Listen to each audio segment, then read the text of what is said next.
Vítejte u druhého tutoriálu ze 3 o úpravě ženského portrétu ve Photoshopu. Podíváme se na to, jak vyhladit kůži, následně jak obnovit texturu kůže, jak vyzdvihnout světla a stíny a také budeme barvit vlasy, bělit zuby a dávat očím jiskru. Nejdříve tedy trochu vyhladím pokožku. Vytvořím ze své ruky pařád a zmáčknu Alt-Ctrl-Shift-E, což zduplikuje do nové vrstvy veškerý viditelný obraz. Vrstvu přejmenuji na vyhlazení kůže, kliknu na ní pravým tlačítkem, zvolím převést na inteligentní objekt, abych mohl následný filtr případně dále upravovat a kliknu do filtrů, rozostření a gaussovské rozostření. Hodnotu nastavím tak, aby byla kůže dostatečně hladká, ale ne zas moc, aby se z toho nestala jednolitá plocha. Pro tuto fotku bude 8 tak akorát. OK. Teď s podrženým altem kliknu na přidat masku vrstvy, což vrstvy vytvoří úplně černou masku a protože v maskách přes černou barvu není vidět, celé rozostření zmizí. Klávesou B vezmu štětec, zvolím ten první nejměkčí, krytí takových 20% a budu chtít rozostření opět odkrývat, takže štětci nastavím bílou barvu a postupně kreslím do míst, která chci vyhladit. Velikost štětce v průběhu můžete měnit hranatými závorkami. Během tohoto procesu velmi pravděpodobně přetáhnete do očí a rtů a celkově do míst, která chcete nechat ostrá. To se vyřeší velmi jednoduše. Zvolím štětci černou barvu, krytí 100% a překreslím oči, obočí, pusu, náhrdelník a 50% i okraje nosu. Když se podívám do masky, bude to pravděpodobně vypadat trochu komicky, ale účel to plní dobře. Přiblížím na 100% a takhle to vypadalo bez vyhlazení a takhle s. Chtělo by to trochu kůži přidat ztracenou texturu. To udělám velmi podobně, jako jsem dělal v prvním dílu. Kliknu zde na kulatou ikonku a vytvořím novou vrstvu výplně vzorek. Kliknu na miniaturu, zvolím štuk a OK. Abych nemusel znovu nic maskovat, nechám vzorek s kratkou Alt-Ctrl-G působit jen na vrstvu pod ním, tedy na vyhlazení kůže. Potom už stačí jen změnit režim prolnutí na překrýt a krytí něco mezi 10 a 15%. Dále se podíváme na stínování. V přizpůsobení vytvořím 2 vrstvy úrovní, jedné změním režim prolnutí na závoj a přejmenuju ji na světla, druhé změním režim na násobit a přejmenuju ji na stíny a masky obou vrstev s kratkou Ctrl-I invertuji, takže úplně zmizí. Vezmu měkký štětec, bílou barvu, krytí 10%, označím masku světel a postupně kreslím tam, kde chci zvýraznit světla. V oblasti očí, na čele, kolem obočí, na tvářích, na středu nosu, v prostředku brady a trochu kolem pusy a na krku.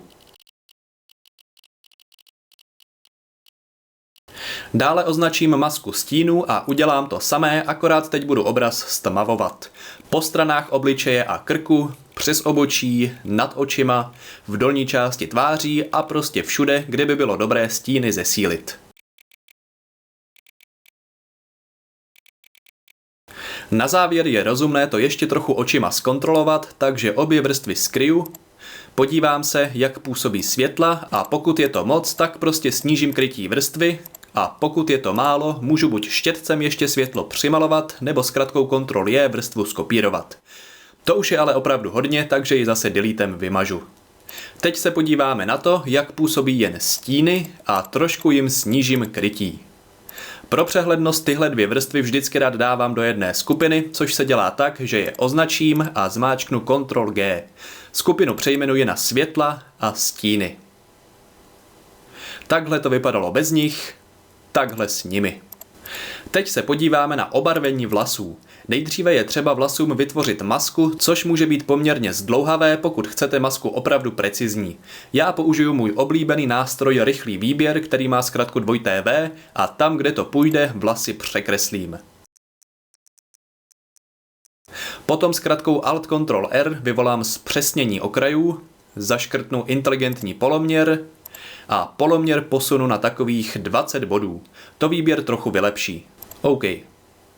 Dále kliknu zde na kulatou ikonku, vytvořím novou vrstvu výplně, plná barva, výběr se automaticky převedl do masky a zvolím v podstatě jakoukoliv barvu, kterou chci barvit vlasy. V tomto případě se mi osvědčila 72 4F 46. OK. Tohle vypadá samozřejmě naprosto otřesně, ale stačí jen změnit režim prolnutí a bude to o mnoho lepší. Můžete zkusit například barva, ale mně se opravdu líbí, jak funguje měkké světlo. Takhle to vypadalo předtím, takhle potom. Když na fotografii přiblížím, je vidět, že vlasy nejsou zdaleka obarvené všechny. V tomto případě je asi nejjednodušší řešení prostý měkký štětec s bílou barvou, kterým budeme kreslit do masky výplně barvou. Můžete si dát i práci, že obarvíte opravdu každý vlásek, ale protože je tahle barva podobná jako původní barva vlasů, není to vůbec potřeba.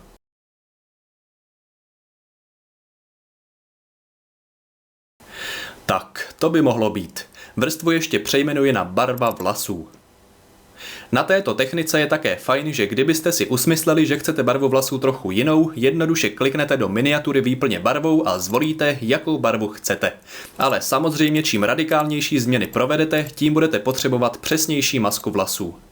A teď té paní trochu vybělíme zuby. Jako obvykle je nejdříve potřeba oblast zájmu označit, k čemuž jako obvykle použiju nástroj rychlý výběr, který se jako obvykle spouští klávesou 2V. Když mám zuby označené, v přizpůsobení vytvořím novou vrstvu úprav odstín a sytost. Výběr se převede do masky této vrstvy, zvolím žluté barvy, sytost úplně doleva, pak zvolím opět vzor, celkovou sytost snížím na -20% a zvýším světlost ne víc než o 10%. Pro přehlednost vrstvu přejmenuji na zuby. A takhle to vypadalo předtím, takhle potom. Poslední věc, na kterou se v tomto videu podíváme, je úprava očí. Klávesou M zvolím nástroj výběr a v panelu nástrojů zvolím nástroj eliptický výběr, pomocí kterého obě oči označím. Když podržíte Shift, budete označovat přesným kruhem a když se přesně na oko netrefíte, stačí během tažení podržet mezerník a celým výběrem potom budete moct pohybovat. Druhé oko označím stejně, jen ještě před kliknutím podržím Shift, což způsobí, že tento nový výběr se přičte k tomu stávajícímu. Určitě jste si všimli těch přesahů, které tam rozhodně mít nechceme. Klávesou L zvolím nástroj lasso a s podrženým Altem tyto přesahy odstraním. Klávesa Alt při výběru funguje opačně než Shift, takže to výběr naopak odečte. Když je výběr hotový, kliknu v přizpůsobení na živost a tu přidám na takových 80%. Dále s podrženým kontrolem kliknu do masky očí, což opět načte výběr a v přizpůsobení kliknu na jas a kontrast. Kontrast trochu zvýším na takových 20. Nakonec s kratkou Ctrl+Shift+N vytvořím novou vrstvu, nazvu ji světla a stíny. OK. Opět s kontrolem načtu výběr očí, výběr převedu na masku kliknutím na ikonku přidat masku vrstvy, změním režim vrstvy na překrýt, pořádně si zazoomuji na oko, klávesou B aktivuji nástroj štětec, vyberu ten první nejměkčí, krytí 30%, bílá barva, označím si samotnou vrstvu a nakreslím kruh těsně kolem zorničky. Dále zvolím černou barvu a nakreslím kruh naopak po okraji duhovky. To samé pak provedu i s druhým okem. Když provádíte tuto úpravu, je vždy velmi důležité se pak podívat na celkovou fotku, protože když se to přežene, má člověk tendenci vypadat velmi démonicky, což právě teď není úplně náš záměr. Oddálím obraz na 100% náhled a podle očekávání už paní vypadá trochu strašidelně. Takhle to vypadalo předtím, takhle potom. Naštěstí stačí jen této vrstvě snížit krytí a bude to v pořádku. Taková 1/3 bude fajn. Všechny vrstvy s úpravou očí si označím, s kratkou Ctrl+G je seskupím do skupiny, kterou kreativně nazvu oči. A takhle to vypadalo bez očních úprav a takhle s. Ještě skryju všechny úpravy, co jsem v tomto díle provedl, tedy všechny od vyhlazení kůže nahoru. A takhle to vypadalo předtím a takhle potom. Porovnání, jak vypadala úplně původní fotka s úplně finální verzí, si ukážeme ve 3. díle. Děkuji za pozornost, to je z tohoto druhého dílu vše, odkazy na 1. a 3. díl najdete v popisu pod videem. Pokud se vám video líbilo, uděláme radost, když mi o tom řeknete kliknutím na palec nahoru nebo napsáním komentáře. Pokud Photoshopové orgie ještě neodebíráte a chcete být vždy včas informováni o nových videích, klikněte na tlačítko odebírat. A tyto tutoriály najdete také na Facebooku, Twitteru, Google+, Instagramu a Pinterestu. Photoshopu zdar!